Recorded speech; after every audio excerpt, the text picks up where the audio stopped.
ನಮಸ್ಕಾರ ಸ್ನೇಹಿತರೆ. ಕುರುಕ್ಷೇತ್ರ ಯುದ್ಧದಲ್ಲಿ ಭೀಮ ರಣೋತ್ಸಾಹದಿಂದ ಭಾಗವಹಿಸಿದ್ದ. ಇವನ ಆರ್ಭಟಕ್ಕೆ ಇಡೀ ಕೌರವ ಸೇನೆ ತಬ್ಬಿಬ್ಬಾಗಿತ್ತು. ಶತ್ರುಗಳ ಎದೆಯಲ್ಲಿ ಭಯವನ್ನುಂಟು ಮಾಡಿತ್ತು ಭೀಮನ ಸಿಂಹಗರ್ಜನೆ. ಭೀಮಾಭಿರಕ್ಷಿತಂ ಅಂತ ಯುದ್ಧ ಆರಂಭವಾಗಿತ್ತು. 100 ಕೌರವರನ್ನು ತಾನೊಬ್ಬನೇ ಕೊಲ್ತೀನಿ ಅಂತ ಪ್ರತಿಜ್ಞೆ ಮಾಡಿದ್ದ ಭೀಮಸೇನ. ಭೀಮ ಧೃತರಾಷ್ಟ್ರನ ಕುಲಕ್ಕೆ ಯಮನಾಗಿ ಯುದ್ಧದಲ್ಲಿ ವಿಜೃಂಭಿಸಿದ್ದ. ಕೃಷ್ಣನ ಶಾಂತಿ ಸಂಧಾನ ಮುರಿದು ಬಿದ್ದು ಯುದ್ಧ ನಿಶ್ಚಿತವಾದಾಗ ಪಾಂಡವರು ದೃಷ್ಟದ್ಯುಮ್ನನನ್ನು ತಮ್ಮ ಸೇನಾಧಿಪತಿಯನ್ನಾಗಿ ಮಾಡಿದರು. ಭೀಮನ ರಥದ ಸಾರಥಿ ವಿಶೋಕನಾಗಿದ್ದರೆ ರಥದ ಧ್ವಜ ದೈತ್ಯಾಕಾರದ ಸಿಂಹದ ಚಿತ್ರವಾಗಿತ್ತು. ಭೀಮ ವಾಯುದೇವ ನೀಡಿದ ಆಕಾಶಧನಸ್ಸನ್ನು ಹಿಡಿದಿದ್ದ. 1000 ಗದೆಗಳಿಗೆ ಸಮನಾದ ಬೃಹತ್ ಗದೆಯನ್ನು ಹಿಡಿದಿದ್ದ ಭೀಮಸೇನ.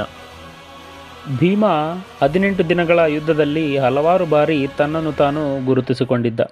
ಕೆಲವು ಪ್ರಮುಖ ಸನ್ನಿವೇಶಗಳನ್ನು ತಿಳಿಸ್ಕೊಡ್ತೀನಿ.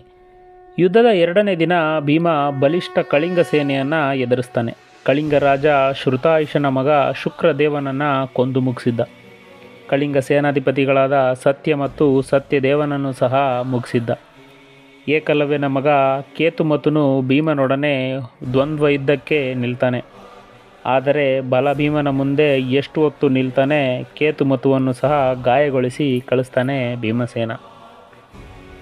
2ನೇ ದಿನ ದುರ್ಯೋಧನನ ಜೊತೆ ದ್ವಂದ್ವ ಯುದ್ಧಕ್ಕೆ ನಿಲ್ತಾನೆ ಭೀಮ.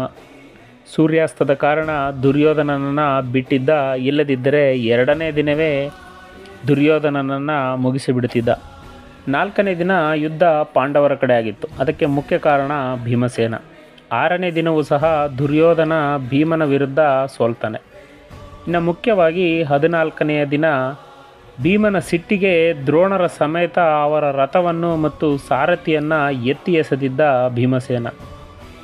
ದುರ್ಯೋಧನ ಭೀಮನನ್ನು ಘಾಸಿಗೊಳಿಸಲು ಆನೆಗಳ ಹಿಂಡನ್ನು ಬಿಡ್ತಾನೆ. ಆದರೆ ಅವನು ಬಲಭೀಮ ಎಲ್ಲವನ್ನ ನಾಶ ಮಾಡಿದ್ದ. ಅದೇ ದಿನ ದುಶ್ಯಾಸನನ ಮಗ ದುರ್ಮಸೇನ ಮತ್ತು ದುರ್ಜನನ ತಲೆಯನ್ನು ಹೊಡೆದು ಕೊಂದಿದ್ದ. ಆಲಂಬೂಷನನ್ನು ಸಹ ಸೋಲಿಸಿದ್ದ.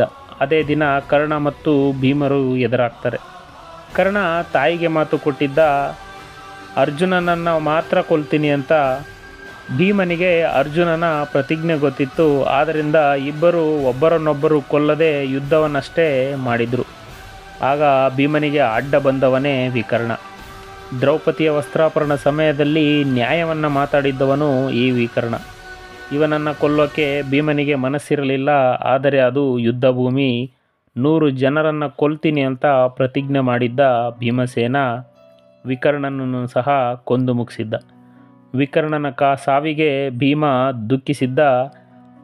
ಅದೇ ದಿನ ಕೌರವರ 31 ಮಂದಿಯನ್ನು ಬಡಿದು ಕೊಂದಿದ್ದ ಭೀಮಸೇನ.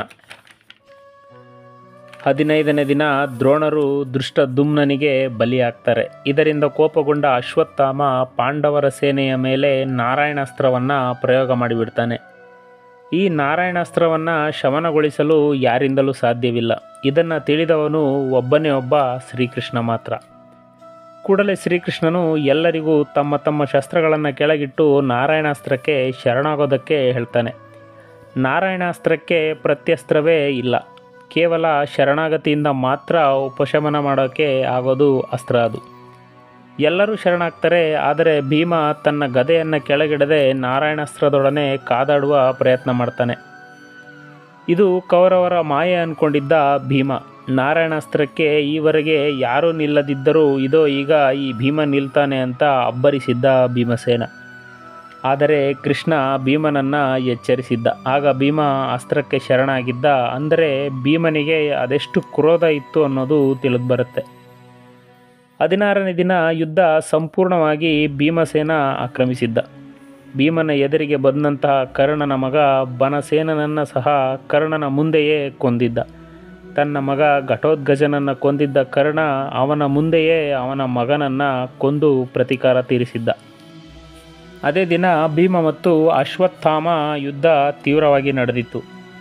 ನಂತರ ಭೀಮನ ಘೋರ ರೂಪ ಕಂಡು ಇಡೀ ಕೌರವ ಸೇನೆಯೇ ತೀವ್ರವಾಗಿ ಭಯಪಟ್ಟಿತು. ಯಾಕೆ ಅಂದರೆ ಅದು ದುಶ್ಯಾಸನನ ವಧೆ. ತನ್ನ ಕಣ್ಣೆದುರೇ ಹೆಂಡತಿಗೆ ಅಪಮಾನ ಮಾಡಿ ಸೀರೆಗೆ ಕೈ ಹಾಕಿದ ದುಶ್ಯಾಸನ ಕರ್ಣನ ಎದುರಿಗೆ ನಿಶಸ್ತ್ರನಾಗಿ ಬಲಿಪಶುವಿನಂತೆ ಹಿಡಿದು ಮನಬಂದಂತೆ ಬಡಿದಿದ್ದ ಭೀಮಸೇನ. ದ್ರೌಪದಿಯ ಸಿರಿಮುಡಿಗೆ ಕೈ ಹಾಕಿದ ಕೈಗಳನ್ನು ಮುರಿದು ಹಾಕಿದ್ದ. ದುಶ್ಯಾಸನ ಕೈಗಳನ್ನು ದೇಹದಿಂದ ಕತ್ತರಿಸಿದ್ದ. ಯಾರು ಬಿಡಿಸಿಕೊಳ್ಳುವಿರೋ ಈ ದುಶ್ಯಾಸನನ್ನ ಬನ್ನಿರಿ ಎಂದು ಅಬ್ಬರಿಸಿದ್ದ ಭೀಮ. ದುರ್ಯೋಧನ, ಕರ್ಣ ಯಾರೂ ಭೀಮನ ಹತ್ತಿರ ಬರಲಿಲ್ಲ. ಯಾಕೆಂದರೆ ಭೀಮ ಅಷ್ಟೊಂದು ಕ್ರೋಧದಿಂದ ಇದ್ದುದನ್ನು ಯಾರೂ ನೋಡಿರಲಿಲ್ಲ. ದುಶ್ಯಾಸನನ ಎದೆ ಬಗೆದು ಬಿಸಿ ರಕ್ತವನ್ನು ಬೊಗಸೆಯಾಗಿ ಕುಡಿಯುವ ಬೀಭತ್ಸ ದೃಶ್ಯಕ್ಕೆ ಇಡೀ ಕೌರವ ಸೇನೆ ಭಯಭೀತವಾಗಿತ್ತು. ದುಶ್ಯಾಸನನ ರಕ್ತವನ್ನು ಮಗೆದು ದ್ರೌಪದಿಯ ಕೇಶಗಳಿಗೆ ಹಾಕಿ ಪ್ರತಿಜ್ಞೆಯನ್ನು ಈಡೇರಿಸಿದ್ದ ಭೀಮ. 99 ಕೌರವರನ್ನು ಭೀಮಸೇನ ಒಬ್ಬನೇ ಕೊಂದು ಮುಗಿಸಿದ್ದ. ಉಳಿದವನೇ ದುರ್ಯೋಧನ. ವೈಶಂಪಾಯನ ಸರೋವರದಲ್ಲಿದ್ದ ದುರ್ಯೋಧನನ ತೊಡೆ ಮುರಿದು ದುರ್ಯೋಧನನ ಅಂತ್ಯಕ್ಕೆ ನಾಂದಿ ಹಾಡಿದ್ದ ಭೀಮ. ಈ ಸನ್ನಿವೇಶವನ್ನು ದುರ್ಯೋಧನನ ಪಾತ್ರ ಪರಿಚಯದಲ್ಲಿ ಹೇಳಿರೋದ್ರಿಂದ ಇದನ್ನು ಜಾಸ್ತಿ ಹೇಳೋದಿಲ್ಲ. ಆ ವಿಡಿಯೋನ ನೋಡಿದ್ರೆ ನಿಮಗೆ ತಿಳಿಯುತ್ತೆ. ಯುದ್ಧ ಮುಗಿದು ಪಾಂಡವರು ವಿಜಯಶಾಲಿಗಳಾಗಿ ಯುಧಿಷ್ಠಿರ ರಾಜನಾಗ್ತಾನೆ. ಅಶ್ವಮೇಧ ಯಾಗದಲ್ಲಿ ಪಾಂಡವರೊಡನೆ ಪಾಲ್ಗೊಂಡು ವಿಜಯ ಯಾತ್ರೆಯನ್ನು ಮಾಡಿದ್ದ ಭೀಮಸೇನ.